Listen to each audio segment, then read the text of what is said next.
Alright, welcome. So today we are here with Jing Wei. Now, as of this recording, this is the Jing Wei release patch, meaning there's nothing changed to her since the PTS. So, for people watching in the future or whatever, things could change in this video as far as like, how much crit chance her 2 gives her and things like that. And the same goes for items. Like I'll say if Throwing Dagger gets like nerfed out of the meta, then, items can change at any point throughout Season 3, so just kind of keep that in mind. And before we go into building, one more thing, I do want to cover maybe just 1 or 2 things about her abilities and why would you build a certain way. And that's pretty much with her 2, her explosive bolts. Once you pop this, the next 3 basic attacks are AoEs and have increased critical strike chance, and they're also wider. So this is probably your main source of clearing waves, so you go ahead and pick up the tier 2 item called Throwing Dagger that gives you more crit chance and allows you to do damage to minions, that around your target, and this kind of enhances that. So the 2 to 2 go together, and it allows you to clear pretty fast. And that is pretty much it. Her abilities are pretty basic to understand. Again, probably for minion clearing, just wave clearing, more likely you're probably just going to be focusing on your 2. And then your 1, and then your 3 will be like the last thing you level up, and then your ultimate at all times. As of right now, like her ultimate's not that great, honestly. It has a really long delay time, but whatever. Pretty much is, you definitely want to have crit in your build because you have explosive bolts, which give you increased critical strike chance. So yeah, you definitely want to make use of that. Just go into at least 1 crit item. So let's actually move into building for Jing Wei. Now, like I mentioned earlier, right now as of this recording, the best thing to go into for most hunters, it is indeed the Throw-in Dagger. And I may ask why the Throw-in Dagger. Well, for one, the passive allows you to do, radius hits to whatever target you're hitting, has an increased crit strike chance. Although it says 10%, I'd almost feel like it's like 40% because, I don't know, I feel like I crit a lot more often with Throw-in Dagger than I do with like Rage or Deathbringer. And so, another popular question is why not buy Golden Bow from Throwing Dagger? Well, as you see, it costs 1,030 gold. That's quite a bit. With that gold, you can buy your tier 2 boots and then have gold left over for like pods and wards and things like that. And it's not worth it. Your crit doesn't go up. Your power goes up by a little bit. You get 5% movement speed, which you get more from boost tier 2. 12%, and the increased damage from the passive isn't really that worthy, so that's why you wouldn't really go into Golden Bow. However, for Artemis and Jing Wei, since they have built-in crit, maybe you can think about it, but more than likely you want to get through your build as fast as you can with as cheap as you can. So just go into Throwing Dagger. If there's any case where Throwing Dagger gets nerfed to the ground, like nerfed out of the meta, which that could happen and probably will happen, the next best bet for probably be Death's Toll for your starter item, because you're doing a little bit more basic attacking to clear your wave. Your 1 is not really going to hit all 6 minions unless if they're grouped up by like your support or whatever can group them up. And so yeah, more likely probably Death's Toll. You may wonder, what about Bluestone Pendant with your 2? Well, your 2 does not proc Bluestone, so meaning you pop your 2, you throw some basic attacks out, the next 3 there's no Bluestone Pendant effect passive on your target, so it would definitely be Death's Toll if ever Thrown Dagger gets nerfed. So moving on from that, finally, outside of Conquest, you could probably pick this up for like maybe like Joust or something, like one of those game modes, or like you're laning in like Siege or Clash or whatever, and you're like the main minion wave clearer, like you have like other assassins or whatever that can't really clear efficiently, then you could probably pick this up. But for now, I'll go into other game mode builds like Arena after this. So first going to Throwing Dagger, finally. After that, you definitely go to your Warrior Heavy Boots. Now, she does have an attack speed increased steroid, but it's not like you press a button and then you instantly get, your attack speed right away. It's kind of, it involves you jumping into your 1 and things like that. So it's not the most reliant, but still, if you're able to be really mechanically good with Jing Wei, you can still make use of that attack speed buff. And so you probably won't need Ninja Tabby. However, if you feel like you want it, then go ahead and pick it up. The main difference between Warrior Tabby and Ninja, obviously one has power, one has attack speed.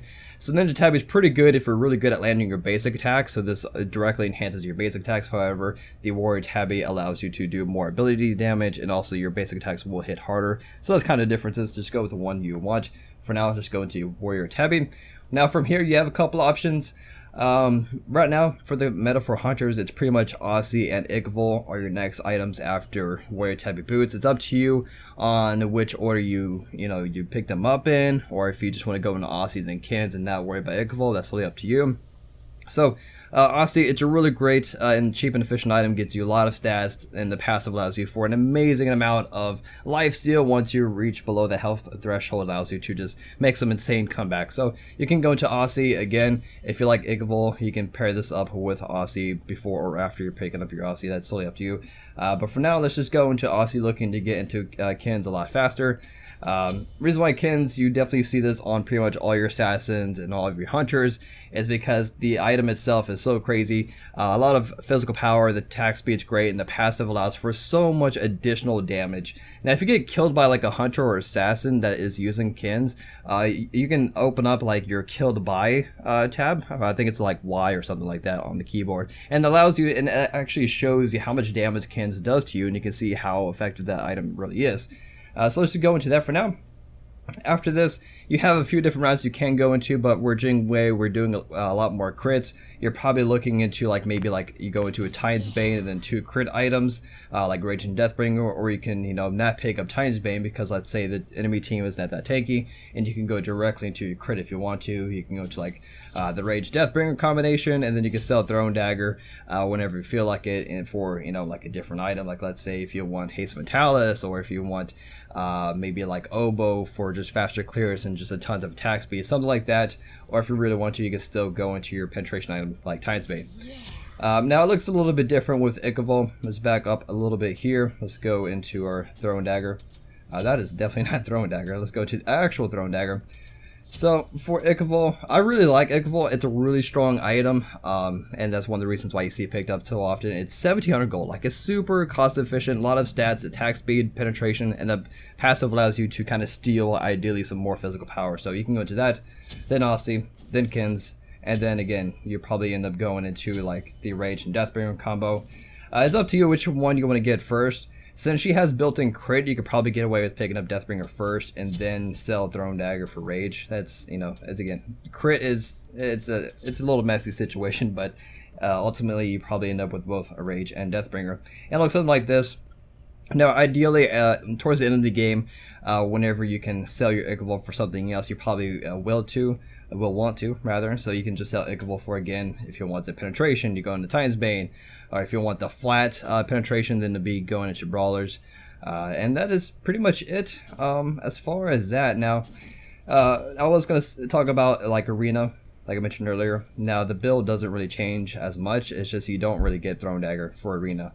And the reason being is typically you're going to have like a mage or somebody that can clear the wave a lot faster than you can in Arena, and that's why you wouldn't really pick up Throne Dagger in Arena. But if you really want to and you like it, then go into it. So for Arena, probably just like Warrior Tabby. And since you're not spending however much gold, like over 1,000 gold for Throne Dagger, then that can definitely ensure you can go to the Igavol Aussie combination with ease, and then go into your Kins, and then just go into your last crit items and sell Igavol for whatever. If you want to go triple crit, then more power to you. You can do some insane triple crit action. But for now, let's go ahead and go to Igavol, and then this last part of the video, just going to just play around with some of these numbers here. Now, I have 160 power, which that will go up by another 30 once you get all 3 stacks of your Igavol on your target. 1.9 attack speed, which is quite a bit, which is nice. And so yeah, let's just go ahead and pop our 2 and have some crit. As you can see, our damage numbers. Oh, look at those 667s. Shoutouts to all of those that get the reference of 667. And so let's go ahead and give ourselves a little bit more of a attack speed buff by jumping in our 1. We have 2.1 attack speed for a little while, for, you know, a few seconds. And yeah, that's pretty much that. Ultimate does use 100% of your physical power from your items. Yeah, it only hits for like 660. It's quite a bit, but it's just, I don't know, it's kind of slow.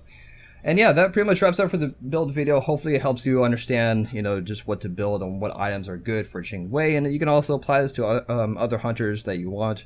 Hunters don't really vary from god to god. But the video's getting plenty long enough, and I'll see you guys next time. Again, hopefully it's helpful, and I'll see you guys next time. Peace.